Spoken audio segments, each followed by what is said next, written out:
बिस्मिल्लाहिर्रहमानिर्रहीम। Supply chain की history 19th century से आगे शुरू करते हैं। लास्ट वीडियो में आपको बताया था कि किस तरह से एफ.डब्ल्यू. टेलर की बुक, जिसके 4 प्रिंसिपल जो उसने बयान किए थे, उसकी बुनियाद के ऊपर जो करंट सप्लाई चेन है उसकी बुनियाद पड़ी। उस वक्त इसको सप्लाई चेन मैनेजमेंट तो नहीं कहा जाता था, लेकिन करंट सप्लाई चेन उसी 4 असूलों के ऊपर चल रही है। तो अब 19th सेंचुरी के जो फर्स्ट ऑलमोस्ट 50 ईयर थे, वो 2 जंगों के दौरान गुजर गए। या तो जंग की प्लानिंग होती रही, या जंग होती रही, या जंग के आफ्टर इफेक्ट जो थे उनको संभालने में दुनिया मसरूफ़ रही। इसमें वर्ल्ड वार 1 और वर्ल्ड वार 2 थी। वर्ल्ड वार 1 थोड़ा कम अरसे के लिए जारी रही, जबकि वर्ल्ड वार 2 ने दुनिया को बिल्कुल हिला के रख दिया, क्योंकि उस वक्त अमेरिका ने जापान के ऊपर 2 एटम बम गिराए, जिससे दुनिया बिल्कुल बर्बादी और तबाही के दाने पर पहुंच चुकी थी। और उस वक्त जापान ने सरेंडर किया और अमेरिका के आगे हथियार डाल दिए, और इसके बाद फिर America as a super power माज़े वजूद में आया। बरतानिया, जो कि इससे पहले पूरी दुनिया में जिसकी हुक्मरानी थी, उसमें से लोग जितने मुल्क थे उसके अंडर, वो या तो मर्ज हो गए या आज़ाद हो गए। जैसे कि पाकिस्तान भी उनमें से एक है जो कि बरतानिया से आज़ाद हुआ, इंडिया भी उसी में से एक है।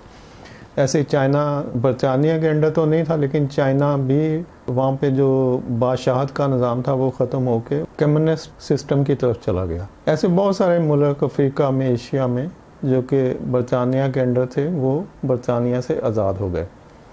और वर्ल्ड वार 2 के बाद इकॉनमी फिर ग्रोइंग साइड पे जाना शुरू हो गई, बिज़नेस बढ़ गए, और बढ़े हुए बिज़नेस की वजह से मास प्रोडक्शन जो है वो फिर से होनी शुरू हो गई। अब बहुत सारी ऐसी चीज़ें जो कि सप्लाई चेन के रिलेटेड थी, जिसमें से लॉजिस्टिक भी है। लॉजिस्टिक मैंने आपको एक लास्ट वीडियो में बताया भी था कि लॉजिस्टिक ट्रांसपोर्टेशन में क्या डिफरेंस होता है। बेसिकली लॉजिस्टिक के अंदर स्टोर आता है, हम जिसको वेयर हाउस मैनेजमेंट कहते हैं, वो पार्ट ऑफ लॉजिस्टिक होता है। तो वर्ल्ड वार 2 में लॉजिस्टिक के ऊपर बहुत सारा काम हुआ, क्योंकि वर्ल्ड वार 1 और 2 ये दोनों जो जंगें थी, इससे पहले ट्रांसपोर्टेशन का सिस्टम रेल के थ्रू हो रहा था। लेकिन जंग में चूँकि अर्जेंटली और इमीडिएटली चीज़ों की ज़रूरत होती है, एमुनेशन की ज़रूरत होती है, दवाइयों की ज़रूरत होती है, फूड की ज़रूरत होती है, जो आर्मी को सप्लाई होता है, तो जो आर्मी लॉजिस्टिक है उसमें बहुत सारा काम हुआ, उसमें बहुत सारी नई चीज़ें ऐड हुई। ट्रेन की जो ट्रांसपोर्टेशन थी उसकी जगह ट्रक सिस्टम ऐड किया गया। ये आर्मी लॉजिस्टिक के लिए यूज़ किया गया ट्रक। लेकिन बाद में जब जंग ख़त्म हो गई, तो वही जो ट्रक सिस्टम ट्रांसपोर्टेशन के लिए आर्मी लॉजिस्टिक के लिए यूज़ किया जा रहा था, उसको फिर प्राइवेटाइज और कमर्शियल ऑर्गेनाइजेशन ने भी अपनी डिलीवरीज़ को स्पीड अप करने के लिए यूज़ करना शुरू कर दिया। तो इस तरह से ट्रकिंग का सिस्टम भी वर्ल्ड वार 2 के बाद बहुत ग्रोइंग साइड पे रहा और इसमें तरक्की हुई। इस तरह 1950 के बाद बहुत सारी यूनिवर्सिटी में लॉजिस्टिक के डिपार्टमेंट्स बने, उनमें क्वालिफाइड लोगों को हायर किया गया, एजुकेशन उसमें दी जाने लगी, उसमें नई नई रिसर्च होने लगी, और लॉजिस्टिक, ट्रांसपोर्टेशन और वेयर हाउस मैनेजमेंट के बारे में बहुत सारे रिसर्च स्टार्ट हो गई। इसी रिसर्च की बेस पे फिर आगे नई नई इन्वेंशन हुई, नए नए तरीके इस्तेमाल किए गए कि किस तरह से इन्वेंट्री को कंट्रोल करना है, किस तरह से वेयर हाउस को मैनेज करना है, किस तरह से ट्रांसपोर्टेशन लॉजिस्टिक अंदर नए मेथड को यूज़ करना है। और वो सारे तरीके चलते हुए अभी जैसे आप देखें कि 1990 से वॉलमार्ट ने कमर्शियली सप्लाई चेन को शुरू किया इस्तेमाल करना, उसने इम्प्लीमेंट किया सप्लाई चेन की वो पॉलिसी जो कि पहले थ्योरीज में थी, जिनके ऊपर रिसर्च हो रही थी, तो उन सब चीज़ों को उन्होंने अपने स्टोर मैनेजमेंट यानी कि वॉलमार्ट के जो स्टोर थे वहाँ पे अप्लाई करना शुरू कर दिया। तो इस तरह से बाद में और भी डिफरेंट ऑर्गेनाइजेशन ने इसको इस्तेमाल करना शुरू कर दिया, और सप्लाई चेन को एक बाकायदा सब्जेक्ट, बाकायदा जॉब और फील्ड के तौर पर आगे आने का मौका मिल गया। अब चलते हैं कुछ ऐसी इन्वेंशन जो कि इवेंट्स और इन्वेंशन जो कि इस एक सदी के दरमियान सप्लाई चेन के लिए हुई। 1887 में हैंड पैलेट ट्रक बनाया गया। ये जो स्टोर के अंदर मैनुअली पैलेट्स को खींचने के लिए हैंड ट्रक यूज़ होते हैं, ये 1887 में इन्वेंट हुआ। 1925 में वुडन पैलेट बनाए गए। इससे पहले वुडन पैलेट नहीं होते थे। वुडन पैलेट से ये फ़ायदा हुआ कि स्टिकिंग में बहुत आसानी होगी। जैसे कि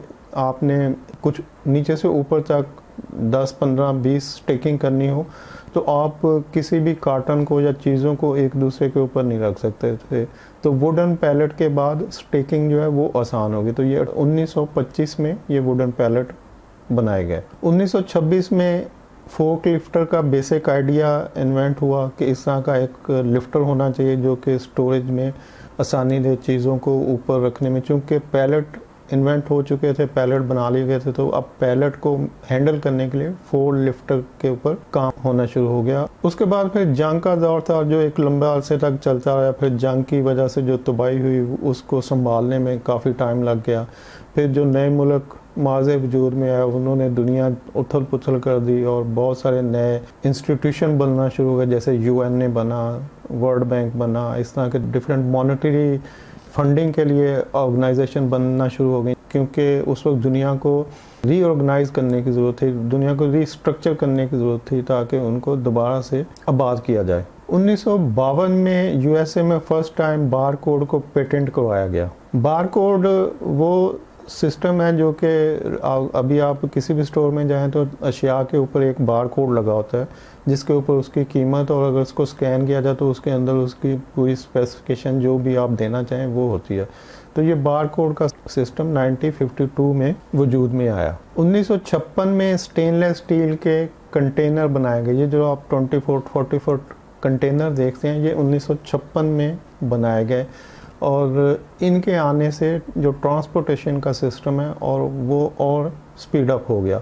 जैसे कि पहले बताया कि वर्ल्ड वार 2 के दरमियान चूँकि ट्रकिंग के सिस्टम को ट्रांसपोर्टेशन के लिए यूज़ किया गया, तो इस तरह से 1956 में कंटेनर बनाए गए जो कि बल्क सप्लाईज को कैरी करते थे। 1967 में IBM कंप्यूटर ने first inventory management system introduce करवाया।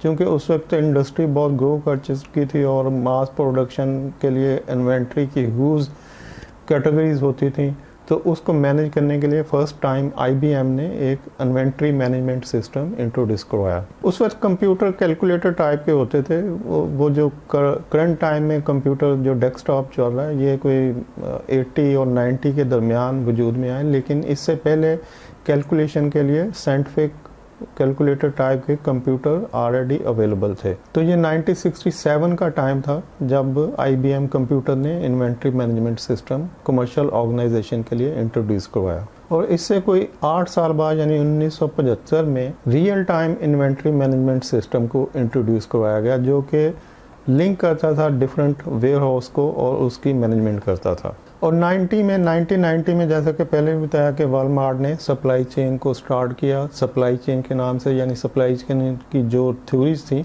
उसको अपने स्टोर में इम्प्लीमेंट करना शुरू कर दिया। अपने वेयर हाउस मैनेजमेंट और जो वेंडर मैनेजमेंट, सोर्सिंग और डिफरेंट उसके बाइंग के मेथड थे वहाँ पर उसने सप्लाई चेन की थ्योरीज को इम्प्लीमेंट करना शुरू कर दिया। 1999 में MIT जो मैसाचुसेट्स इंस्टीट्यूट ऑफ टेक्नोलॉजी है, इसने RFID का सिस्टम इंट्रोड्यूस किया। ये कंप्यूटराइज स्कैनिंग थी, जिसके जैसे स्टोरेज में कंप्यूटराइज स्कैनिंग होती है कि आप स्कैनर के साथ मुख्तलिफ अपने गुड्स को, इंस्ट्रूमेंट्स को, प्रोडक्ट्स को स्कैन कर सकते हैं, और वो जो भी आप स्कैन करेंगे वो आपका जो जहाँ पे बेसिक मेन डाटा चल रहा है उसके अंदर वो प्लस माइनस होता जाएगा।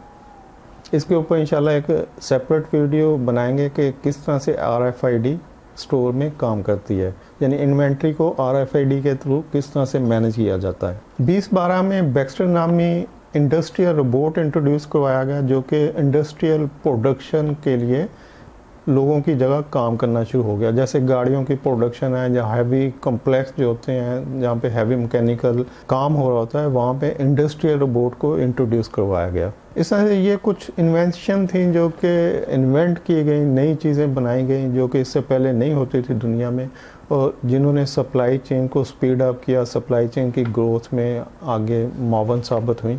इस तरह से कुछ इवेंट्स भी हैं जो कि पिछली एक सदी में यानी कि 19वीं सदी में हुए, उनको भी थोड़ा सा बता देता हूँ आपको। 1971 में फेडेक्स माज़े वजूद में आई। ये फेडेक्स फेडरल एक्सप्रेस जो कि अमेरिकन कंपनी है, कुरियर कंपनी है फेडेक्स, तो ये 1971 में वजूद में आई और इसने ट्रांसपोर्टेशन और लॉजिस्टिक में अपना बिजनेस स्टार्ट किया। 1974 में बार कोड का सिस्टम अमेरिका में ऑलमोस्ट सब सुपरमार्केट में फुली ऑपरेटिव हो चुका था और जितनी भी प्रोडक्ट स्टोर में होती थी उनके ऊपर बार कोड सिस्टम अवेलेबल होता था। 1983 में फर्स्ट टाइम दुनिया ने सप्लाई चेन मैनेजमेंट का नाम सुना और ये मतलब 1983 का टाइम था जब सप्लाई चेन को इंट्रोड्यूस करवाया गया, जब लोगों ने सप्लाई चेन का नाम पढ़ा न्यूज़पेपर में और डिफरेंट बुक्स में कि ये जिसमें total logistic, transportation, inventory management, procurement, मतलब इन सब को कंबाइन करके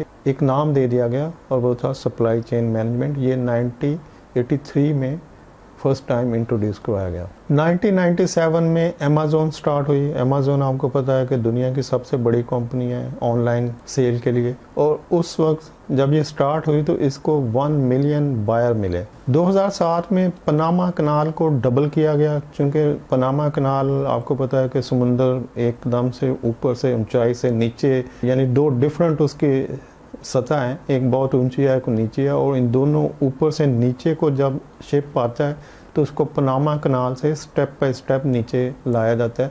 तो इसमें से जो ट्रांसपोर्टेशन होती है, शिप जो गुजरते हैं, उनकी कैपेसिटी को डबल किया गया। इसी तरह कुछ प्रोसेस भी हैं जो दुनिया में फर्स्ट टाइम ओपन किए गए। इनमें से फोर्ड मोटर का प्रोसेस था जो कि 1927 में फर्स्ट टाइम दुनिया को दूसरी कंपनियों के लिए, कमर्शियल ऑर्गेनाइजेशन के लिए ओपन किया गया कि किस तरह से हम अपनी प्रोडक्शन करते हैं, मास प्रोडक्शन को किस तरह से मैनेज करते हैं, कौन से उनमें मेथड, एसओपी, प्रोसीजर वगैरह हम अडॉप्ट करते हैं। इसको 1927 में फर्स्ट टाइम फोर्ड मोटर ने पब्लिक के लिए ओपन किया। और सिमिलरली 1973 में टोयोटा ने अपने सिस्टम को लोगों के लिए ओपन किया कि वो किस तरह से लीन प्रोडक्शन, सिक्स सिग्मा और टोयोटा की जो अपनी पॉलिसीज थी जिनके ऊपर बेस करते हुए उसने ग्रो किया था, उनको दूसरी ऑर्गेनाइजेशन के लिए और पब्लिक के लिए ओपन किया। तो ये सप्लाई चेन की हिस्ट्री थी जिसको हमने 18th सेंचुरी से करंट टाइम तक डिस्कस किया कि किस तरह से सप्लाई चेन इवॉल्व होता हुआ जो कि करंट टाइम में पहुंचा। इसमें 3 दफ़ा ऐसा हुआ कि ये सप्लाई चेन का सिस्टम, जिसको सप्लाई चेन तो उस वक्त नहीं कहा जाता था, लेकिन ये 3 दफ़ा एंटायरली चेंज हुआ, क्योंकि दुनिया चेंज हुई तो पूरे सिस्टम चेंज हो गए। जैसे ही दुनिया चेंज हुई हर चीज़ चेंज हो जाती है। और ये 3 चेंजेस जो थी, ये फर्स्ट टाइम 1850 में जब इंडस्ट्रियल रेवोल्यूशन आया यूरोप में, उस वक्त हैपन हुआ। फिर वर्ल्ड वॉर 2 के बाद ऑलमोस्ट 1945-50 के दौरान फिर दुनिया चेंज हुई, और अब भी इसको हम 1980-1990 के दरमियान 80 और 90 की जो दहाई है, इसमें अगर आप देखें तो कंप्यूटर के आने की वजह से फिर दुनिया एक दफ़ा एंटायरली चेंज हुई। और चेंज से मुराद है कि उसके सिस्टम चेंज हो गए, उसकी हर किस्म की जो तरक्की थी वो एकदम से बूस्ट अप हो गई, हर किस्म के प्रोसेस जो है तेज़ हो गया, हर किस्म के प्रोसेस जो है स्पीड अप हो गए। तो नेक्स्ट वीडियो से इंशाल्लाह हम अपने सप्लाई चेन के रेगुलर टॉपिक शुरू करेंगे, वो टॉपिक जो कि supply chain MBA supply chain में स्टूडेंट्स को पढ़ाए जाते हैं, और वो जो कि जॉब करने वाले जो लोग हैं, सप्लाई चेन की जॉब कर रहे हैं, उनके लिए हेल्पफुल हो सकते हैं। तो उसको डिस्कस करेंगे, एक्सप्लेन करेंगे, ताकि आप उसको ईजिली अंडरस्टैंड कर सकें। वीडियो देखने के लिए शुक्रिया। अल्लाह हाफिज़।